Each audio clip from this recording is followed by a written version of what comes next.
Doncs jo soc la Mireia Rossich, la directora del Museu Víctor Balaguer de Vilanova i la Geltrú, i com a un dels museus d'art de la província de Barcelona, que formem part de la xarxa de museus de la Diputació, hem col·laborat en diferents projectes amb el Museu Abelló. Hi ha una part de la col·lecció que és molt paral·lela cronològicament i que els noms també coincideixen molt, i bé, al llarg dels darrers anys hem fet projectes plegats. Em vaig quedar amb dues peces i sempre se'm van els ulls cap a temes relacionats amb tot el que és Vilanova o la història de l'art vilanoví, perquè és on estem més immersos.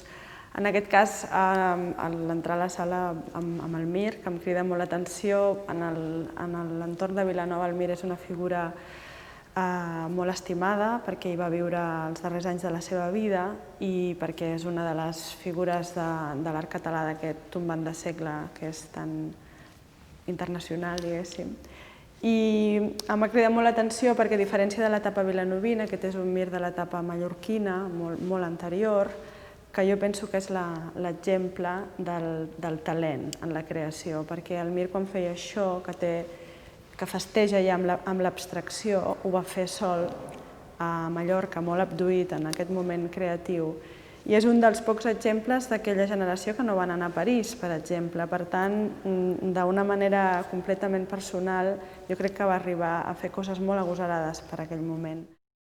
A mi, estèticament, sempre em criden l'atenció, perquè trobo que aquestes taques de colors són com sinfonies, no? Se n'ha parlat molt d'aquest mestratge, però sense haver estat allà, veient les exposicions d'impressionistes i postimpressionistes, ell va fer un camí molt particular. De fet, volia anar a Roma quan ja estava gairebé passat de moda anar a Roma, a la Gran Acadèmia. I just en aquesta part de la seva trajectòria va tenir un moment de crisi, que és un episodi que no s'ha acabat mai de resoldre, i va caure d'una cala i el van internar, la família el va posar al Pere Mata de Reus. I igualment, en aquell aïllament, mentre estava allà en tractament, els seus paisatges dels voltants, perquè sortia a pintar al voltant de l'hospital, al poble de Maspujols i l'Alforja, tot i que sempre són paisatges, perquè de fet sempre estem parlant de paisatges, aquest mestratge amb el color, a mi, em penso que és un dels nostres grans talents.